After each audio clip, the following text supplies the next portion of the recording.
Oh, hey guys. What up, dude? Welcome. This show is called the Candlestick Kids Podcast. Sometimes we call it TCK because that's a mouthful and we don't want to spit it all out. I'm Dwayne nuts. Yeah. Dude, he always wants to spit it out. That's the problem. I'm Dwee's Nuts. That's my name right there. You can find me on Twitter. We've got some guests with us today. Look at how fancy this shit is. I made a little special guest host. Gabe's not here, which is fine. We'll talk about that in a little bit. Los, you're always here. I didn't think Javar really existed, and here he is, sitting right next to me. This motherfucker. Yes, you know, years in the making for you and me to get on a show together. So I hope you're ready to have some fun. I hope that's fucking whiskey in that Brandon tumbler that you've got there. A little burr. Brandon, I like the plug. I didn't even notice that. He's holding it just right too. Label out. That's what they teach. Label out. Hey guys, so in today's episode, this is a series that we do on TCK. It's called the Stat Rat episodes, and in essence, what we do here is we tell people that they are wrong about whatever take that they have. Right. So we look at some takes like David Montgomery was running back 4 last year because that's where he finished. And we just use a statistical argument to tell you why you're wrong. So I hope you brought a lot of stats today. This is a numbers-based show. I had LQ on here last week, and when I let him say hello, he just went on and on about how numbers are stupid. So let's not do that. Oh, no. Let's not do that. All analytics over here. I think my pod mates will tell you that. Yeah. I'm a guy that's looking at PFF stats and trying to find the stuff in between that nobody's really looking at. So this is right up my alley. That's what we do here. So I hope you're going to blow me away with some stats about your guy. In today's show, we're looking at, just like we did last week, we're looking at some second-year guys. You know, we got the rookie draft, or we got the NFL draft coming up here. So I thought it'd be fun to kind of look back to last year's rookie class and just pick out some guys that the general consensus is wrong about. Okay, so LQ and I last week, we hit a couple of running backs that we think folks are wrong about. Today, I think we're going to do some wide receivers, maybe hit another running back. We're just going to tell you why the consensus is wrong about these young kids and why they're either going to perform better than you expect, or they're going to fall on their face and take your team down with them. But we'll get to all that. Before we do, I want to tell you guys that I made a big purchase today, and I'm very fucking excited about it. Okay. I went out and I spent $13. Okay. You know what I can get for $13 these days? Not a lot of stuff. But you can buy a domain name. Okay. Ooh. Do you want to know the domain name that I purchased today? Yes. Okay. I purchased the domain name ffnsession.com because y'all let it fucking expire. So You're such a troll. Shut up, man. Domain name. We'll talk later. You're going to give me Austin Eckler on this dynasty trade, and I'll give you your fucking domain name. Wait a second, bro. You will be hearing from our lawyers because we definitely have that domain locked up. Did it? So get out of here. It says it was expired, so I went and bought it. Now it's just going to cost you an Austin Eckler to get it back. Okay? We'll talk about that off the air. We don't need to go into that. I don't know who your IT guy is, but he's fallen flat on his face. All right, that out of the way. I guess we should probably talk fantasy football. Before we get into our topics, though, I'm going to give you guys just a bullet point, just rip off a list of some news, and I want you to tell me which of these pieces of news, when you heard it, whenever it came out, got you sitting up straight and thinking for a second about what was going on here, because maybe it had some implications, or maybe it was just a big piece of news, surprising piece of news, okay? So here's the list. Javar, you're going to tell me which of these shocked you most first. Here we go. Jadeveon Clowney is now a Cleveland Brown. Giovanni Bernard, a Tampa Bay Buck. James Conner is an Arizona Cardinal. Cordero Patterson is going to be one of your boys, an Atlanta Falcon, here in a couple minutes. Rise up. Deshaun Watson's up to 22 lawsuits now. And apparently Aaron Donald got bumped into at the Boom Boom Room broke dude's nose, his eye socket, 16 stitches in the guy's face, and a busted up arm. So he's about to get some charges pressed against him. Of all those pieces of news, which one grabbed your attention off of the headlines first, Javar? So I'm gonna split it up. Fantasy wise, what grabbed my headline was the 2 running backs that you mentioned. And then real life is the legal situations with Aaron Donald and Watson right now. Those are the 4 that grab my situation that I'm more, worried about. You said pick 1 and you picked 4, bro. He picked 3. He said it was 4. I don't know what kind of beer y'all drink in Atlanta. Man, what the hell is going on here? What was the thing that excited you? What was the thing that surprised you most? Oh, these 4 things. All of the shit you listed. Everything. So, Javar, let me ask you, between those 2 backs signing on those 2 teams, Gio Bernard, James Conner, does one of those 2 guys excite you? Do you think there's some value going to be there, or totally deflate some value that you saw coming? Like, what was your reaction to those? Well, with Giovanni, it kind of just, I don't know. It's a lot of backs over there. It's kind of just all the touches over there. Then with Connor, it's more of exciting to see what is this going to be. Is it competition for Chase Edmonds, or is it Connor has, a complete front runner role? So it makes an interesting situation for Chase Edmonds and Connor. They value could rise or fall in the upcoming upcoming season. Yeah. He'll have the role to himself for a week and a half, and then he'll get hurt, I guess. Los, which piece of news stands out to you when you first read it? It's easily the Aaron Donald situation, because it is very shocking to me that anybody would even think about trying that guy. Like, I mean, how drunk do you have to be to try Aaron Donald, bro? All right, let me ask you, did you see the video footage of the offensive tackle for the Oakland Raiders who was in Walmart trying to fight? All right, well, that's different though. He basically got laid out, so maybe it's like a 6'6" dude. He get laid out by probably a 6 foot dude. That's about literally just laid out. But Aaron Donald is a different.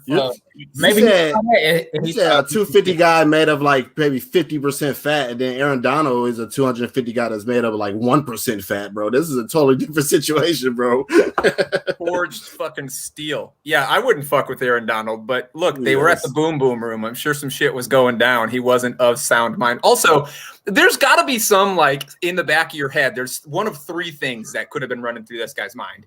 One would be like, oh my God, what a fucking great story if I can get a couple of good shots in on Aaron fucking Donald. Yeah. I'm going to get my dick real wet on that story for years to come. Okay. 2, maybe he was thinking, oh my God, what a fucking cool story if I get the shit kicked out of me by Aaron fucking Donald. Probably not going to get my dick real wet, but at least I get to tell it around the campfire for years to come when I go to my kid's Boy Scouts fucking meeting or whatever. Or 3, I don't remember what 3 was. 3 is. You only need 2. Hey, look, 3 is, if I get my ass whooped by Aaron Donald, I'm gonna be paid. That's what it is. Yes, he's gonna. Yeah, and that's gonna happen. Motherfucker's gonna get his. Okay? Did you see his eye? He's definitely gonna get paid. For a couple days. I'm pretty sure he's not gonna see out of that eye for a couple days. But just to touch up on something else y'all mentioned too, man. James Conner to Arizona. When I heard about that news, that automatically made me want to go buy Chase Edmonds, because, like you mentioned already, Dweez, he's going to get about a week and a half of the starting role, and he's going to get hurt. And if he doesn't get hurt, we've seen him be average for the last 2 years. So, I mean, this tells you they're not going to spend an early draft pick on a running back now that they got James Conner. So they might get a later running back, but I think Chase Edmonds is a nice sleeper, nice guy you can get. That's and his value is probably lowered with this acquisition. So that's somebody I'm looking to target right now in my dynasty leagues.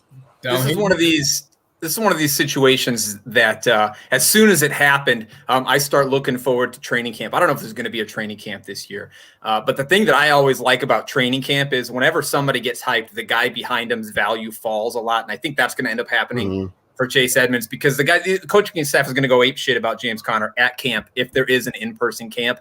That's the time to buy Edmonds, man. I know his value was dipping a little bit as people expected them to go out and draft somebody, but They won't draft anybody. His value will spike and it'll tail off again, I think, around training camp time. So like I just write it on my calendar, right? I make an appointment in my Google Calendar. I say, go trade for Chase Edmonds in the middle of camp. I'm gonna take a shot. Who's with me? Are you Javar? Take a drink. Yeah, you're busy smoking or something. Y'all don't have to drink liquor with me. I'm an alcoholic, so I'm just gonna keep doing it. Do your day, bro. All right, so that's a little bit of news for you guys. We're going to go ahead and jump into our second-year players here. Again, our whole goal is to tell you that you're wrong about something. So who wants to kick this off? Not you, the general public. You see that big number 0 right over here? All those people watching are wrong. So all right. I'll go first. Yeah. So the guy I want to talk about is Clyde Edwards-Helaire, sophomore running back for the Kansas City Chiefs. So as of now, he's going at 407 in redraft, according to Fantasy Football Calculator. 7th sophomore running back off the board behind Jonathan Taylor, James Robinson, Swift, Gibson, Aker, and Dobbins. Some other notable names is Sanders, Montgomery, and Kareem Hunt, he's good, but he's not even starting on his own team. Yeah. So just to give you some numbers, because this is a number show, right? Yes, sir. Out of the 2020 running back class, he was 30 yards at the contact per attempt, 30 missed tackles forced, tied for 3rd in carries that went 10-plus yards, 3rd in targets, tied for 1st in routes run, 2nd in elusive rating, 3rd in yards at the contact per reception. I could just keep going. So when you look at the analytics, it's really no reason for him to be the 7th running back drafted. I know that was a great class, but come on. So he was top 3 in almost every analytical category. And not only that, when you do watch the film, he was one of the most electric players. He made somebody miss pretty much every time. He made the first guy miss when he was running the rock. Also, he's due for some positive regression. So PFF has this thing called expected production. I don't know the formula they use. They explained it one time, but I don't get it, but I do get it. But anyway. Jonathan Taylor, Robinson, Dobbins, Swift, they all beat their expected production. So they scored over what they were expected to score last year. It was only Clyde Edwards-Helaire and Cam Akers who underperformed that. So he's due for some positive regression. So why is his value clouded? I think the first reason is he only scored 5 total touchdowns. So we do this. We study the game. So we know how fickle touchdowns can be. I think a lot of the casual fans don't realize how fickle touchdowns can be. They're just looking at that final number. So they're like, oh, yeah, he didn't score a lot of points. So let's draft these other guys over him. I don't think that's the case. I think he's due for some more touchdowns in terms of how many carries he was getting last year. Second reason, and the big reason, which is I believe his value is clouded, is they brought in washed up ass Le'Veon Bell. I was so pissed when this happened, bro. So pissed, bro. Because I was a CEH truther last year. I'm still the CEH truther, but I was pissed. So in weeks 1 through 6, before Bell got there, he averaged 22 opportunities per game and 14 half points per game. In the 7 games with Bell, that opportunity dropped to 14 per game and 10.5 points per game. But now that he has an actual offseason to get acclimated with the system, because I still don't think they unlocked him as a receiver just yet. Like, I think he can actually run routes out here. So, a lot of people argue that, they never had Patrick Mahomes. He likes to go down the field. I think he won't be no deep threat like Tyreek Hill, but I think he's good enough to run routes and be included in this receiving tree. So he has that, and he doesn't have washed up Bell no more. So he's going as the 7th sophomore running back off the board, and he's going behind, like I said, Kareem Hunt, who's not even starting on his own team. I think he's going to crush that ADP. Great value to me, man. If he stays at that ADP, I'm going to have Clyde Edwards-Helaire on every single team. The big issue is the red zone with this guy, right? Like he can't fucking get it done. That's why that touchdown number was so low. Not because he didn't get the opportunities to score, which he kind of didn't. After week 1, he showed the world that LSU was right to take him out on every red zone possession they had the year prior. You didn't hear it, Dewey's? What's that? He's allergic to the red zone. Oh no! See, and that's I don't think he got a fair shake either, because he got all the carries week 1, right? And we saw how he was being tackled in the backfield that week. So 0 yards. I think their offensive line had a little bit to do with it, but like he really didn't get that many opportunities in that from that 5-yard line anymore. After that, they brought in Le'Veon Bell shortly after. They were using Darrell Williams. So, like I said, another year in this offense, I think that touchdown is going to go up. I think one of the crazy things about what you said is when Bell came in, his volume just tanked. But if you look at the numbers, it's not like Bell was getting a shitload of that work. Like they all of a sudden decided to split it up with Bell and like you said, Darrell, whatever his name is, Williams. Like it's not like they just said, okay, Bell's here, let's give him a bunch. Instead, they just said, now we've got more guys. Let's just share with the room. It was really strange. It really was. I think it has a lot to do with the shorting off season too, like why they wanted so many running backs in there. But hopefully that changes this year. I'm sorry, Javar, you go ahead, bro. The one big thing I'm worried about is that I believe this organization want the ball in that $100 million man hands every play. That's what I'm scared of now. It's just like it just seems like every play. Damn near Mahomes is dropping back, and they want the ball in his hands to make a sound situation, and that's why I feel like CEH still in his cap is because you got the best player in the world, your quarterback that gives you the ball, and the end zone situation is not the best situation right now. Now, if he's end up getting end zone carries and getting some touchdowns, as Carlos said, then the whole situation changed. But I believe he's gonna have to score touchdowns unless Mahomes goes back to targeting running backs, which he didn't do much last year. Yeah. Wait, targeting, I said, that was one of the arguments. I mean, one of the points I made. Like targeting out the backfield, he's not gonna dump the balls off like that. But if he's capable of running actual routes, lining up out wide and running actual routes. So I think if they use him more in that facet, then that kind of can offset some of that. They're gonna have Tyreek out there, AJ Green and Kelsey, and I don't know who the other guys. I guess AJ Green's in Arizona, but Oh, in Arizona. I was so confused. Like, wait, did I miss something? Look, the nice thing for CEH is that there's no competition. Like they got rid of Bell and they brought in Elijah McGuire, right? Like this is a pretty wide open room. Like if he can just kind of have it, Darrell Williams is still there. Will they go out and get a day 3 running back to fill out some volume? Let them. I mean, like, who cares? There is some argument to be made that CEH might have a real opportunity next year. Right. I think he's a fucking bum, but no. So how do you feel? I think his running back 2 numbers. What do you feel, Carl? All that running back top 15, maybe top end RB2. So, but I definitely think his ceiling is still RB1 with that high-powered offense. Like if he does hit on positive regression in that high-powered offense, I easily see him fizzing as RB1. Not the RB1, but an RB1. An RB. There's a lot to say about a good off. It's always best to get either a guy on a good offense or a guy with a really shitty defense, like either one. Yep.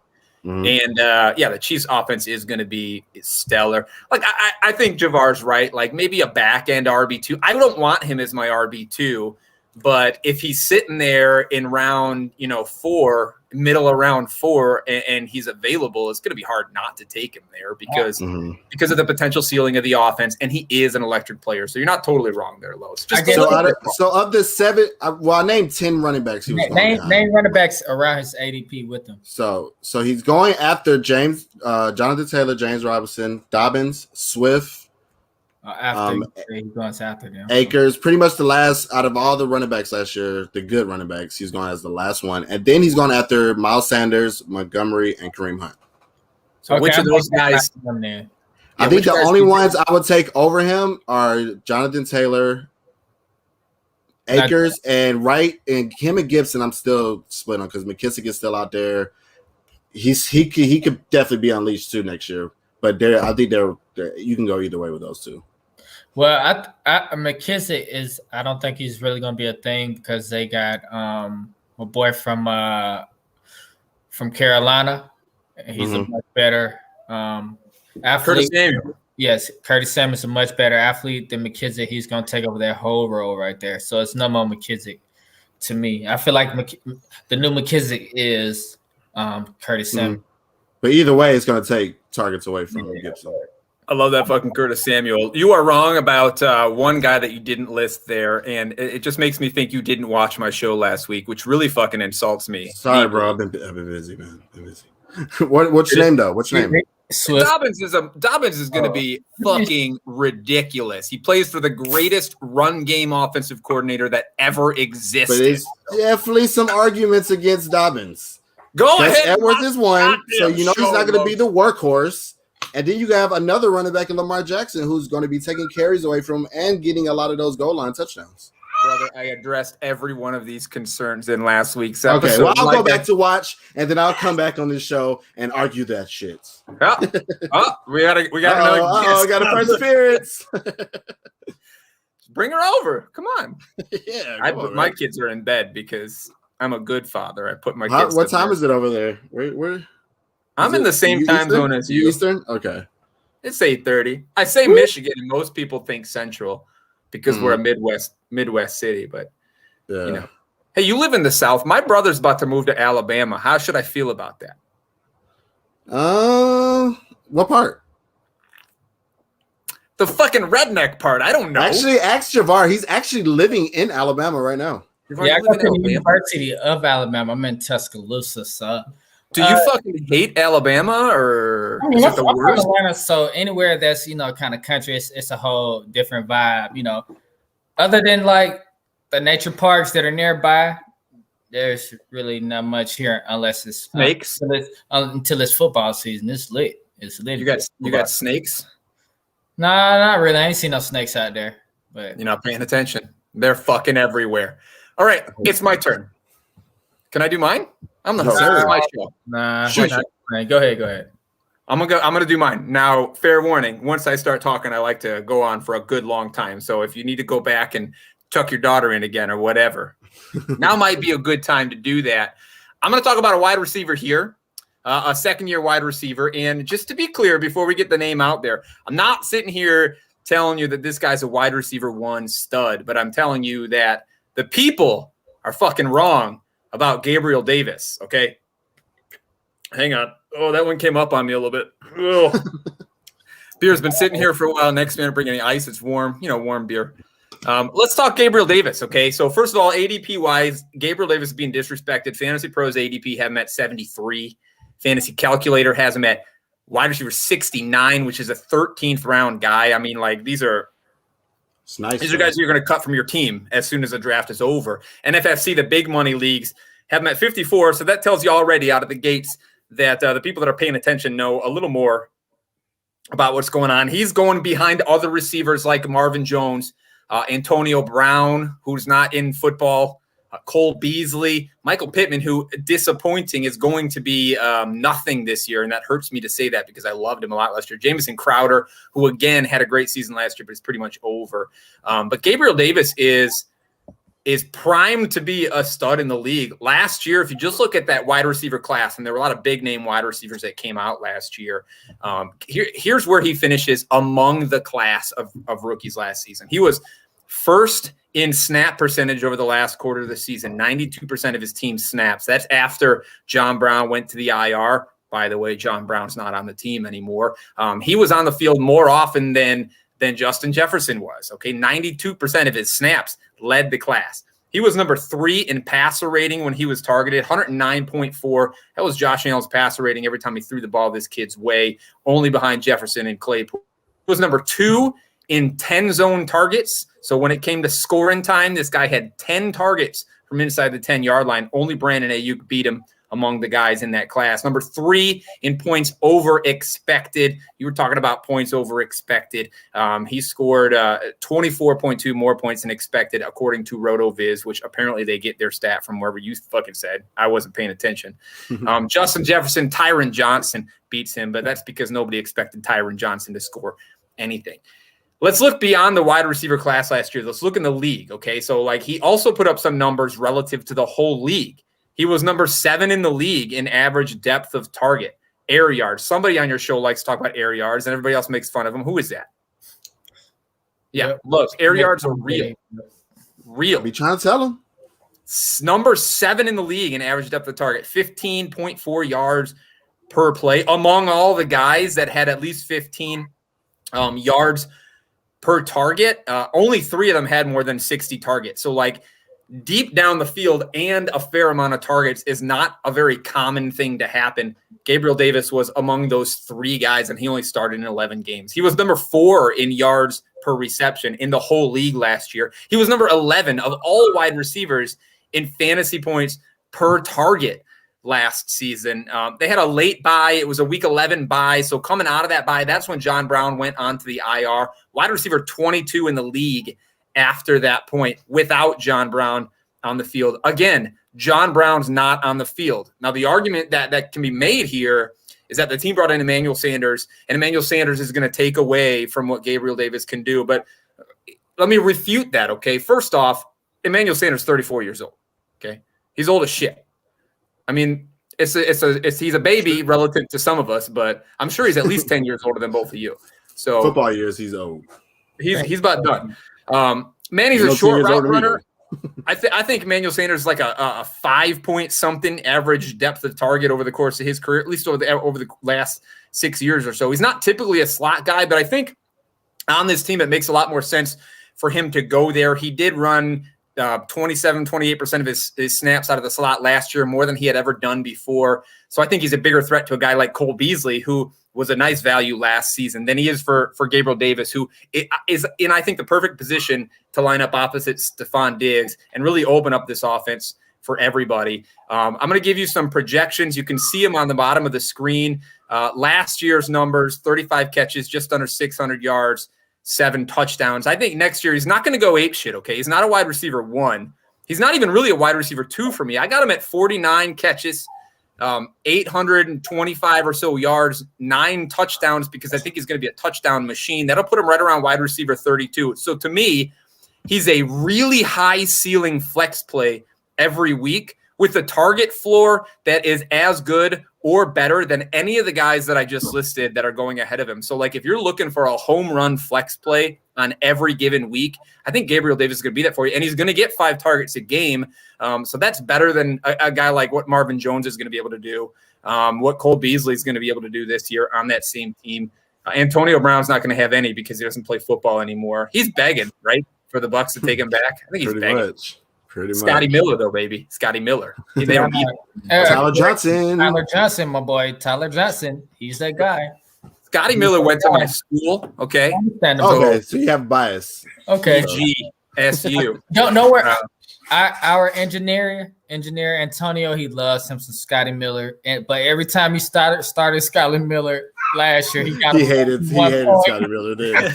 You got to pick and choose your spots with a guy like Scotty Miller. But with Gabriel Davis, you don't. This dude over the last 4-5 weeks in the year scored a touchdown in all but one game. He got hurt in the playoffs, but in that first playoff game, he went for 85 yards on 5 targets. Like, he's connected with Josh Allen at this point. He's shown the coaching staff and his quarterback that he can be a clutch big play guy. Look, she's walking around in the background again. Right. Adorable. How old is that young lady? Should be 2 in May. Jesus. Your doorbell's going off. What the fuck is happening on this show? Is this why Javar never showed up before? Probably. Lord almighty. You're ruining my fucking show. Anyway, Gabriel Davis is the man. What do you think about Gabriel Davis, Los?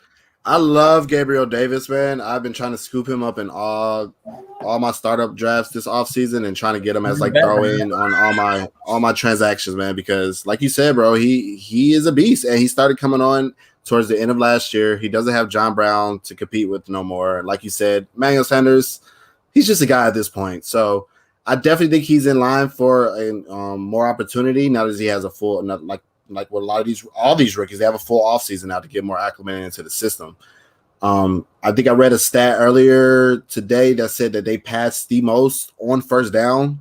So all this, but they're not a running team. They want to pass the ball. So yeah, that's another thing going for him. And he was also last year, he was fifth. He had 5th highest passer rating among rookie wide receivers when targeted.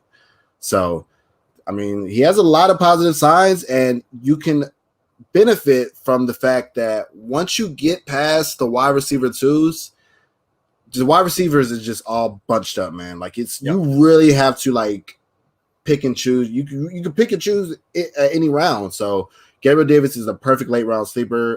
People are going to see that ADP and just not even. A lot of times you can catch casual fans just like really just auto picking at that point, man. So you got to fucking scroll so far down the list just to find exactly. I think the 10th round of a startup that I just got doing, and I was over the fucking moon about it, even at the 10th round. People were giving me all the credit for finding him down that list. So I guess I'm not the only one here, but Gabriel Davis should be great. Okay. I don't know what fucking happened to Javar, but we're gonna take advantage of this moment. I gotta do an ad. Oh Jesus! Okay, I gotta do a little ad here. So I'm gonna cover our faces, as beautiful as they all are, with this one. Okay, real quick, guys. Real quick. Okay, there's if you hit over to Instagram and you find this guy at the Jersey Jungle, dude makes custom jerseys and he makes them for way fucking cheaper than anywhere else you're gonna find him on the internet. Super high quality shit too. Like these are like game quality jerseys. They're $60 a pop regular, which is half the price of NFL.com. If you use the code TCK, you can see the deal right there on the screen. 10% off one or two of these. You want to get a 3-pack? Go ahead and do that. 15% off. You can get all the guys we're talking about today. Save yourself a shitload of money. You can get 3 jerseys with this deal for the price of one at NFL.com. It's the same quality shit. Or Javar, if you want to get one that says Fantasy in Session on the back of it or whatever the fuck, right? 420 on the numbers. Los, I don't know how you guys do down there. You can do it. He'll hook you up. It's not just football, custom, any sport, whatever it is. Go find the guy. He's on Instagram. He doesn't have a website. That's how he keeps his shit cheap, man. Just go find him on Instagram. Tell him we sent you. Tell him you want the best fucking jerseys in the game. Noise. Wait. How you fucking turn this thing off? Okay, I got it. I'm good. You got it. Javar, you boomer.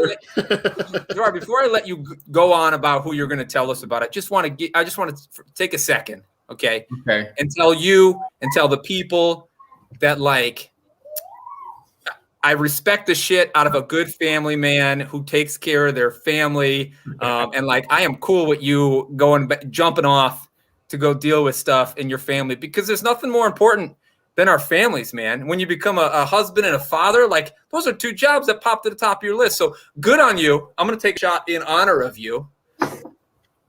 I wish you would take one with me. I'm going to finish this beer. Yeah, I'm going to do that. Los, hit this one through your nose, bro, for us. Got you. He's stupid. Here's to families and doing it right. Doing it right. I'm going to finish this bottle tonight. Close. Woo! Oh, that's that'll be far from me. Boys. He said that's close. That'll be far from me. Yeah, right. All right. You're showing last week. I'm doing pretty good. I told you I'm an alcoholic. I have a problem. You ready for your first guy? we all got our vice. Exactly, man. Ain't nothing but a thing. So my year 2 breakout guy that I believe everybody is wrong on is Jared Jeudy. Shout out to that Roll Tide. He's such a traitor. He's from Georgia. He's literally from Georgia. I hate you, Javar. I hate you so much. Look, man, wherever you are is where you are, okay? Just bro, fuck that. All right, but, last year I know Jared Jeudy was supposed to come out and be that guy and be a stud, but he fell short. And he had a discouraging year, but year 2 should be much better. Last year, he played through injuries, and he's seen the best corner each week as a rookie. As Sutton was out, and Luck just digressed, and I don't know what happened to Luck. Why I say you should buy in on him and get him for the low. You could probably get him for a second round now. Somebody might be so down on him for an early second round pick. You get on Jeudy, who's in a prime situation, who went against D1 competition last year. And next year, he's going to be going, D1, my bad, who went against the number 1 cornerback on the team last year. And this year, with Sutton back, he should be going against the number 2 cornerback, maybe even 3 at times. So he should take advantage of that. And And last year, as a rookie, he led the team in targets, air yards, which are big. Air yards, like you said, they are big, and receiving yards. He had a down year, but finished with 47 catches, 12 drops, which was second most in NFL, behind one of my other guys, Deontay Johnson, who led the NFL in drops. Wow, I know. But Judy also has 700 yards in his rookie season. PFF graded him at 65.2, which was 10th among all rookie wide receivers last year. He averaged almost 10 points in PPR per game and finished wide receiver 45. He is an elite route runner, and he generates consistent separation against DBs, especially at single coverage, which he should be getting next year with Sutton back. And Fant out there at tight end. Excuse me. On top of that, he had the highest rate of targets, resulting in quarterbacks' fault in incompletions last year. According to Next Gen Stats, he almost had 200 extra yards if it wasn't for his drops and the production of quarterback play being inconsistent. Now, let's speak a little bit more on these drops. Let's go back to another roadside guy. We call him Amari Cooper. In his rookie season, he struggled in 2015 and had 18 drops and led the NFL that season. In the second year, he bounced back and was wide receiver 14 in PPR and only had 4 drops. I'm not saying Judy is going to go as far as wide receiver 14, but he's definitely going to be in that back end wide receiver 2, early wide receiver 3 range with the opportunity he should get. And I believe the Broncos may be playing behind a little bit. They let go some DBs. They kept Justin Simmons, okay. But back to my boy Judy. But more so back to wide receiver 2 and early 3, like I said, he could be higher if they reach up and draft a better quarterback, that is more accurate. So at this point, he has a higher ceiling until after the draft, and we see if Locke is going to be the guy. But if Locke is targeting him, there still is some upside. He threw a lot of passes beyond 20 yards at 16%, and which was a high number for the NFL. So Locke is going to target him downfield, and that's pretty much my wrap on Judy. His hype has fell a little bit, and I feel like that was because of the situation he was in. He was injured, learning the game against the top DBs. Now going into a second year, he still is an elite route runner. He still made plays. Some people fell on him, so you can actually go get some value on this guy because he's going to outplay whatever you got to pay for him. I tried so many times to go pick him up last year. Like I picked him up or traded from him or whatever so many times in so many leagues last year thinking like, okay, I saw something on the field. He's ready. But that quarterback play, that team play, it was just – and the drops, man, it was just never there. It was like a piece and a half away every year. So let me ask you both of you guys this question, okay? Broncos are picking at 9 here, right? A lot of quarterbacks in this class. 1, do you think they're going to get a quarterback? 2, who's the guy that they should get? Which of these quarterbacks in that class that are going to be available is the guy that will make Judy? Well, I don't know what y'all are. I don't know how much y'all know about the rookie class coming up. I don't know. You guys don't do off-season shows anymore, I think. So I don't know where the fuck your rookie stances are. But what do you think is going to happen? Let's make some projections. So for me, it's a possibility. As a Falcon fan, if we don't take Kyle Pitts, I'm hoping Denver Broncos step up to the plate and trade up and give us some access so they can get pick number 4. But if they don't trade up and get pick number 4, they're probably just going to be left with Mac Jones if he don't go to San Francisco, in my opinion. And could he push a Locke to start? It's a possibility he could. Yeah, they could challenge each other at least. We haven't seen anything from Locke to tell us that, he solidified his spot. So if if Jones does go there, I could see it could be some chemistry there between him and Judy because they played at the same college. So it could be some upscale there, especially if he beats out Locke and he plays. I hear Jones is very smart in between the ears. He doesn't have all the physical tools, but what he has is between his ears. She don't like that take. Right. He does not like the fucking take. Yeah. I personally, I hope they do draft a quarterback. And I'm under the belief that because this is a special quarterback class, I'm thinking that anybody of the top 5 quarterbacks on the board. So they're not getting Lawrence, of course. They're not getting Fields. Probably not going to get Zach Wilson. So that leaves them with Mac Jones or Trey Lance. I would prefer Mac Jones. I think he's a little more NFL ready to come in and do numbers in his rookie year. I think Lance is a little more raw. So I hope they do, man, because that is the biggest downside with Judy, man. Like you said, that stat you just said, the most passes that were incomplete because of the quarterback or something like that. Like that is an important stat. And Drew Lock, what is this? That was his second year last year. So he still didn't fix any of that from when he, got them gains as a rookie. So I don't see him getting any better, Drew Lock. So I want them to take a quarterback because I believe that will help Judy the most. If he doesn't, then I'm kind of down on Judy in redraft anyway. Can we speak on how great Cortland Sutton is, who did? But Cortland Sutton is more of a contested catch player. I don't think Judy he gets his off of route running, like you mentioned. Like I know, but Judy could just throw that bitch up to Cortland Sutton and he gonna catch that shit because he's a contested. But I feel like Judy's not that. I feel like you should be hitting Judy. You should definitely. It should be easier to hit Judy, but it didn't happen last year.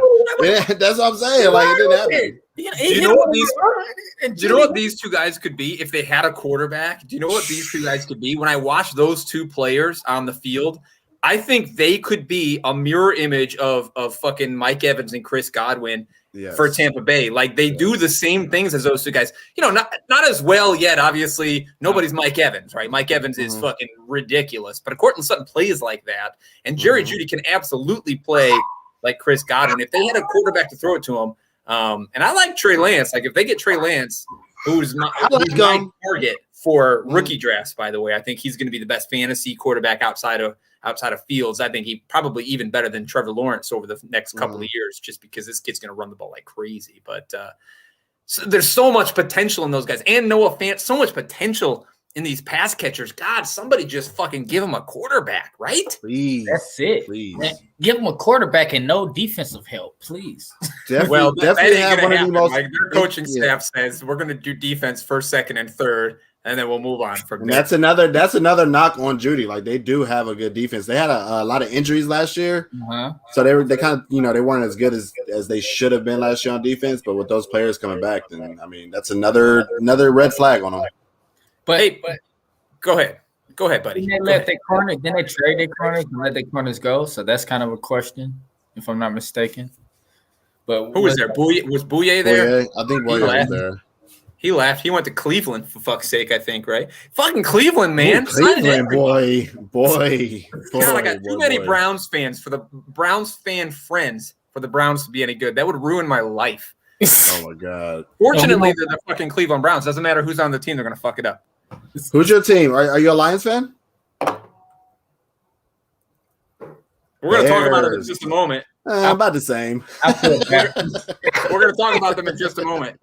Hey, Javar, before you hit us with your second guy, because you overachieved while you're out there fathering like a champ, husbanding and like getting his PhD. Champ, getting your goddamn – in what? What's your area of study, sir? So I'm in the geography department, but I'm using geospatial technology. So it's basically imagery from the satellite, and I'm creating maps from it. So these – He lost me, dude. I don't know what the fuck he's talking about. Oh, I'm muted. Yeah, my bad. I'm getting a PhD in I'm in the geography department, but I'm using satellite imagery to basically create maps, and I'm be able to map out the water levels in East Africa. But mainly the imagery that I give satellites is similar to like how you use your GPS. Those are the type of maps I can create using your GPS with live data. The how they track where you getting this COVID, how it's happening across the U.S. and they tracked it like that. I can use that's the type of stuff I can do. So fascinating stuff. In a month from now, we're gonna talk about what he's getting his PhD in, and it's gonna be like brand new information because he's told me this like 10 times, and like it's like a new story every time because it's so like difficult to comprehend, bro. Like I'm gonna change your name from now on. We call you Rand McNally himself. You guys might be too young to know who Rand McNally is, but we used to have a book in our car. Everybody had a fucking Rand McNally atlas in the back seat of their car just in case they got lost. Yeah. That's going way back. I mean, that's like fucking long before you were born. 96. I'm lost. Pull out the atlas. I'm lost. Hey, before we go on to the last guy that we want to talk about here, because Javar brought another one somewhere. He got bored during his map class. I don't know how. He changed their name and everything. I don't know how he got bored during the map class. Let's just take a moment. Tell the people where to find you, what they're going to find, when they find you. They can go to my website because it's my website now, but tell them a little bit about Fantasy in Session and why they should bother spending their very valuable, very limited time looking at your faces. Oh, sorry, me. All right, so like you said, with Fantasy in Session, and we just feel like we're bringing the culture to the fantasy football community. And when people give us feedback, they feel like it's kind of like barbershop flow talk, and that's what we kind of pride ourselves on. Like we just hanging, kicking it, and just kicking fantasy football stats. We all got our air expertise where we like to be. Carlos like to speak analytics, numbers and everything. Gabe is more in between. He loves to, he loves to see on his eyes and watch a lot of games, right? And see what's going on with the play calling. And me, are more so love looking at the film and putting a little numbers with it. So we all bring aspects to the pod, and that's what we're here for the people and to help everybody out and the network. Follow us on Fantasy letter N Session. So Fantasy in Session. And that's caught me up. That's caught me up so many times. Yeah, because we like you everywhere we're at, it's like a different way. We got to get that down. We definitely got to get that down. Podcasts, we are on every podcast network or platform that you listen to podcasts on. And like you said, man, we're just that barbershop talk, having fun, kicking it, but also giving you nice content, stats, everything to do with fantasy football and entertainment. I'll say this about these guys for you zero viewers out there. I'm sure somebody will watch this later, right? I don't know. Facts. Whatever. Yeah. I'll say this about you guys. Like, you've come a long way in a couple of years. I remember, I don't know who was it that reached out to me like 2 years ago, and you're like, "Hey, what's a microphone?" Shut up, bro. We've come a long way from there. I think you guys are really entertaining. You're doing a lot of things with a lot of other people in the industry right now. Kind of big in the Twitterverse, which is kind of cool. It's kind of cool to see. I wish you guys would make more content in the off season here. I think you've only done like 2 shows, but one of them was with from NFL Network over there. Cool shit. But the season will kick back up again. These guys will get back on their regular schedules, and they're absolutely worth listening to. My one complaint, and I tell the wife this every time I get done with an episode of your show during the season, Los, you say the word bruh too much. I know. I'm too old to understand what the fuck. I don't even know what that word means. It's like bro. Bro, okay, bro. So say that, but you're from Atlanta. Like, I guess it's different down there. Whatever. So now you know when I say bruh, I'm just saying bro. You're talking to me.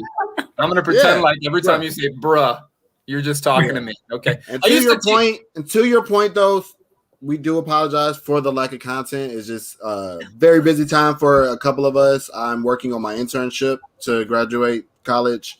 Gabe is in the process of moving back and forth from Florida to Georgia. We promise when we do get back on track, it's gonna be better than ever. Oh yeah, I'm planning on we finna get on the road. I'm planning on putting the Fantasy in Session pod, what we do, the courtroom system. Planning on trying to have that every 2 weeks.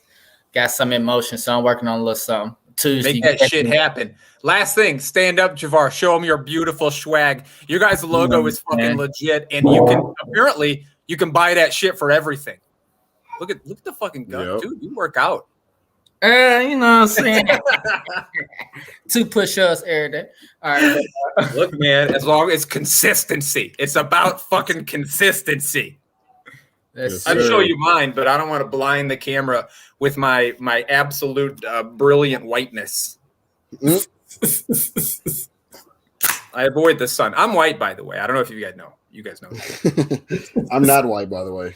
Dude, the lighting in your room disagrees. The lighting in your room. Freaking colonizers, man. Right? Fuck those guys. God. Hey, we've got one more guy to talk about really quickly, and then we'll just shoot the shit until people can't stand listening to us anymore. So I like, as a Bear fan, I'm glad this guy came up. I wanted to talk about this guy myself. I couldn't bring myself to do it, though, just because of my love for Gabriel Davis. So, Mr. Rand McNally, tell us what we need to know about Darnell Mooney. What you need to know is he's that guy. The Bears love him. That's what you need to know. The organization love him. They love him so much. Miller is a guy in the past. They're trying to shop Miller and get him off the team, his inconsistent play. And let me tell you why. Darnell Mooney, as a rookie, he flashed with horrible quarterback play. He finished the season with 61 catches, 631 yards, and 4 touchdowns, and only started 9 games and only played 70% of the games after week 9, I believe. I mean, up to 70% of the snaps after week 9, I believe. But back to his combine in college when he was at Tulane, he ran a 4.38 at the combine in the 40, which helped him consistently blow past DPs and get wide open. But unfortunately, Bears quarterback could not throw the football from the 20-yard line through the field goal post. That's how horrible the quarterback play was last year. He was targeted for 20-plus yards down the field 22 times, which is 15 most in the league, but only caught a terrible 4 of those passes, which is 17% completion rate, which is 17 of his deep targets deemed uncatchable. So 17 of the 22 was deemed uncatchable. He only caught 4. Need we do the math there? Oh, my goodness. Now, let me stop you for a second because you say uncatchable, but obviously I watched all of the Bears games like with bated breath on the edge of my seat. And when you say fucking uncatchable and when you say wide open, I mean like every time this guy was running down the field, it was 15 yards past the safety. And the ball went another 15 yards over his fucking head.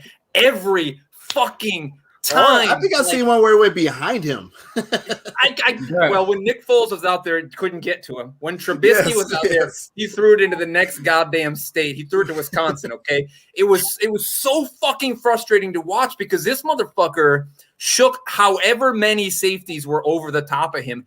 Play after play after play after play, and none of them fucking connected. None of it. This guy should have scored 20 touchdowns this year, last year. And it became to a point where I read about the guy. I was like, let me watch a couple games. Not out watching. And they even got a YouTube, a little 2-minute of video of him basically getting wide open on so many plays, and the football is nowhere in sight, bro. And I just watched that. I was like, oh, this guy's a problem. Bad. And on top of his speed, Mooney is great after the catch, where he caused 17 missed tackles last season, which is tied for 4th with A.J. Brown, DK Metcalf, and Tyreek Hill. So, after the catch, he's a major threat. Dalton is not as sexy as a replacement, but he is more accurate than the previous quarterbacks, and he has produced top wide receivers such as – not produced, but he has held it together to get the targets to a top wide-out guy like A.J. Brown. I mean, AJ Green, my bad. Wrong color.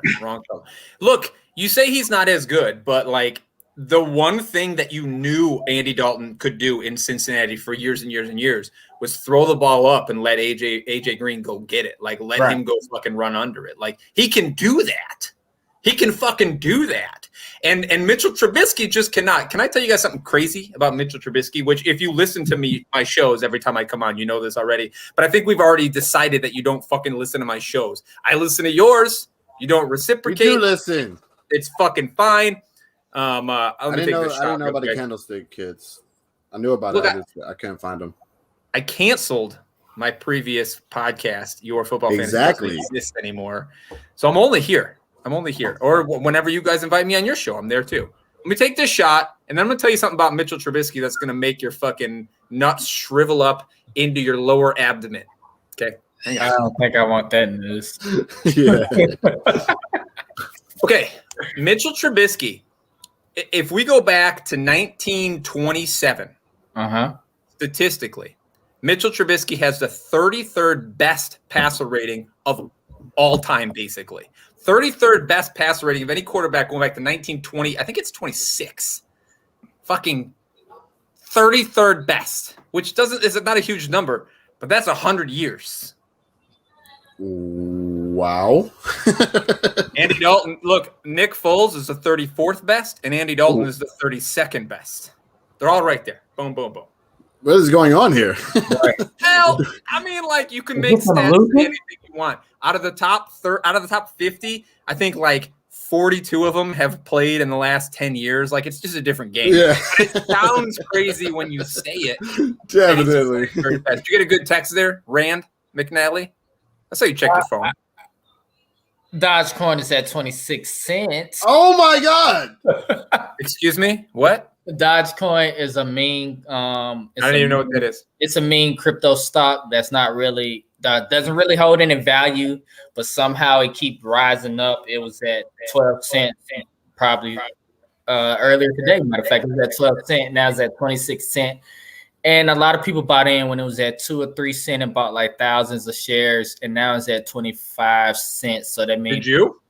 Yeah. I got like 1,400 shares, and I'm up like. I don't have that many. I sold most of my shit, but I do have some shares. I don't know what that is. I'll say that. Let me say this about the stock market, though. I don't know what Dogecoin is or whatever the fuck. But my son and I started playing in the stock market at the same time as a summer project. He's 8. Okay. So we both picked a couple of stocks and we bought into these stocks at the same time. I think right now I'm up like 147%. My son, who's 8, is up 4,500%. The one stock that he said that he wanted to buy, the one stock has gone up 12,000% since we started this fucking thing. He's rich. And I'm sitting here fucking asking him for a handout so that I can go get some goddamn McDonald's for the family. Stupid. Wait a second. So what stock was it? Billy? Oh my God. That's crazy. Yes, Billy owns all of the streaming rights for all of the biggest esports video games in the world. It seems like it's kind of like a fantasy. You know, you always lose to that person that doesn't take it as serious as you, that leaves players, my fucking 8-year-old son. Yeah. Like for example, my girl, right? You know, on Robinhood, once you sign up, you get a free stock. So everybody gets like Groupon for like $3. These little bullshit ass stocks for like $3 or $4. Tell me why she gets freaking Microsoft stock. It's like valued at $250 now, just free. So she gets lucky there. And then she says she has a little bit of money left over. So she says, you know, I remember seeing a meme. It was called a Dogecoin. So I'm going to put my last little $6 into Dogecoin before it was even a penny, bro. It was literally less than a penny. She put $6 in. She is up $257 now, bro, from $6. I'm like, bro, baby. Like, I'm just going to close my eyes and pick shit now. Like, that's what I need to do. Dinner's on her. Drinks on her. And then you're going to come on her later in the day. Stupid, bro. Look, it's got to go somewhere. It's either going to go in her. That's actually a good point. Or it's going to go on her. Or it's going to go in the solo cup you keep next to your bed just for it. If you got kids, you don't want to keep a solo cup next to the bed full of jizz because one's going to sneak in there and drink that shit at some point in the day. And then you got to explain to them why their stomach feels bad later because it's full of little use. We went from stocks and cryptocurrency to this. You never know. Jesus. No. Never know, Dwayne, boy. We went from Daryl Mooney to stocks. His name is Darnell Mooney, but it's good parenting advice. Let me say it again for the parents that are listening. Don't keep a red solo or blue solo cup, I don't care, full of jizz next to your bed so that your wife doesn't have to swallow it. If you have kids or a dog, it's not like somebody going to drink that shit. It's not like this happened to you. Yeah, right? Because he doubled down on it.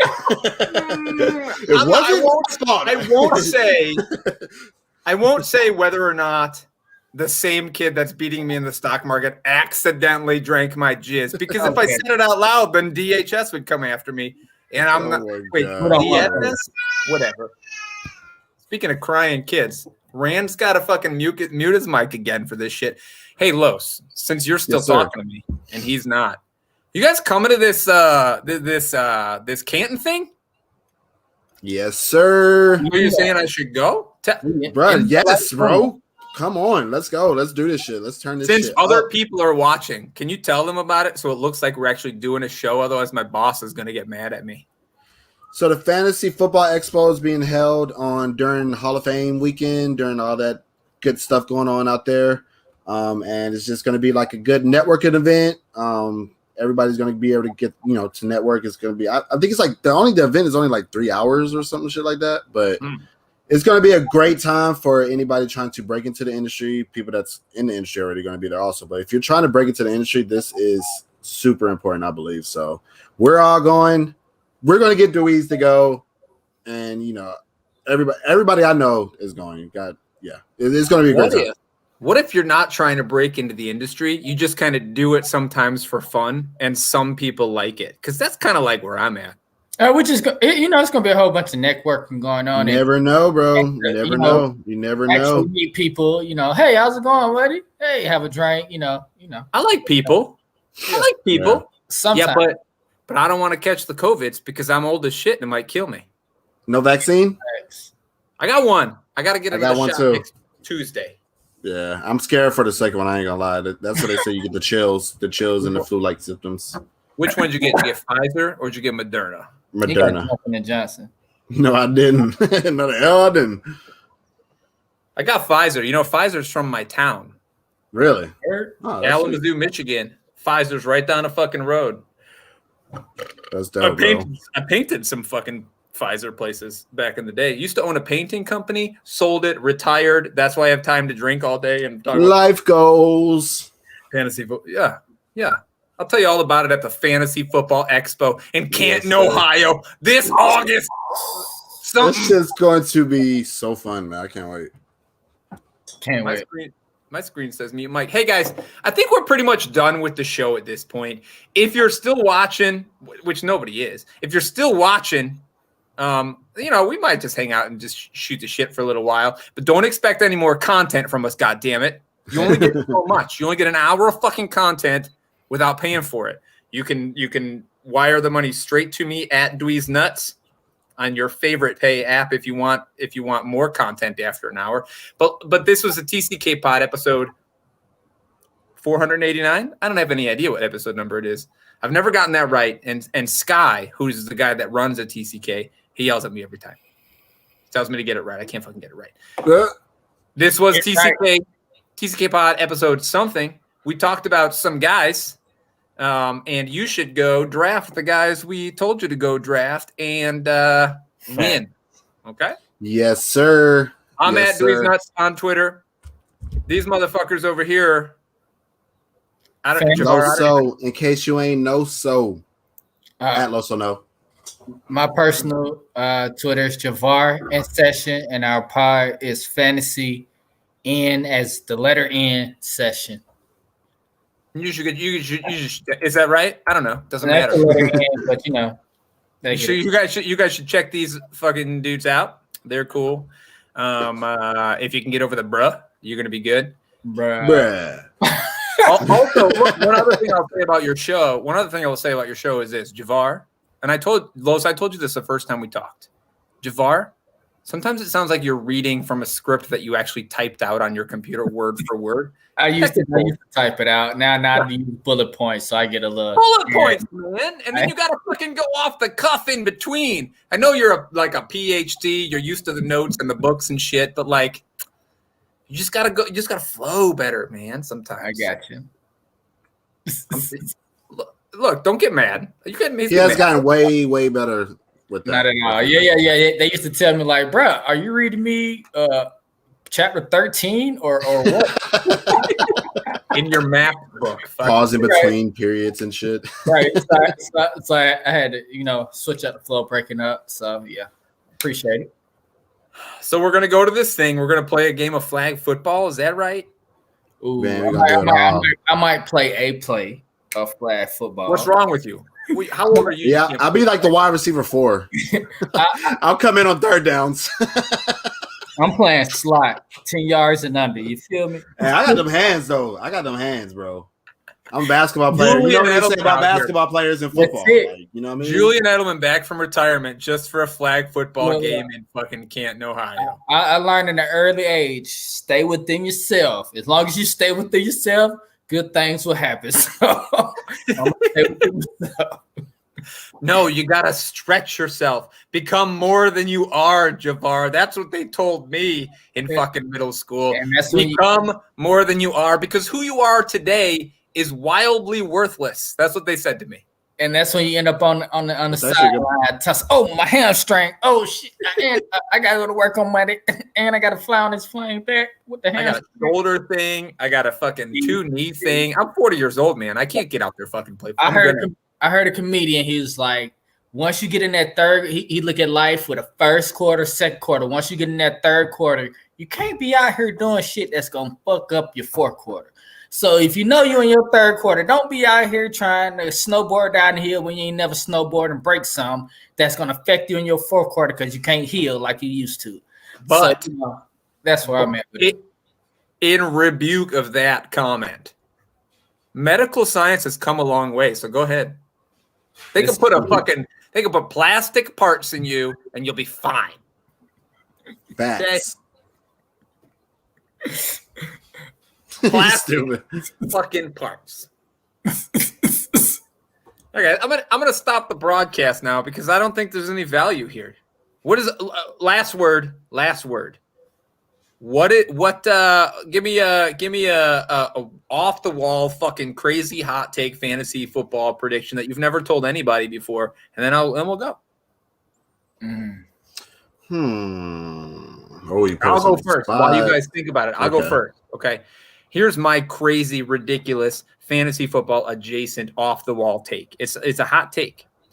Jordan Reed, who retired and then came back and then retired again with 38 concussions, is going to kill himself before 2025. That's what the brain injuries do to you. Who's next? Oh, wow. If you bring it back to the dark place. I would go out and say that Mike Davis is going to be more than what you think he is this year. What if he's I going to think be the starter? The starter. Okay.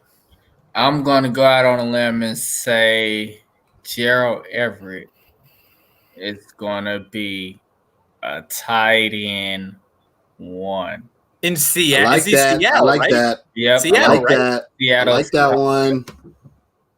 Will Disley's done. You're saying Will Disley's done. It's a Gerald Everett show in Seattle. He's so done. He's burnt bacon, and they put him in the trash a while ago. Nice. His body said he was done, bro. He just can't. Yeah, he can't stay healthy. I love me some Disley, and Everett is just more athletic, and Wilson loves to target the tight end, so it's just a match made in heaven. I love it. I love it.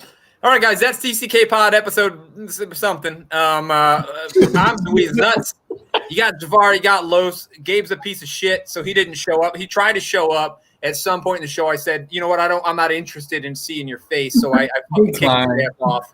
He's no longer welcome. Well, he's not welcome on the show. Let's just put it that way. You can find these guys at Fantasy In Session. Try with an eye, try without an eye. Maybe I'll figure it out at some point. You'll find us. I'll talk to you guys again soon.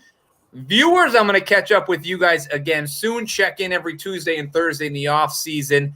We're hitting you with content. I think Lucas and I are getting into the rookies next week to get you prepared for that NFL draft, which we're all fucking hard as shit for. So let's make that happen.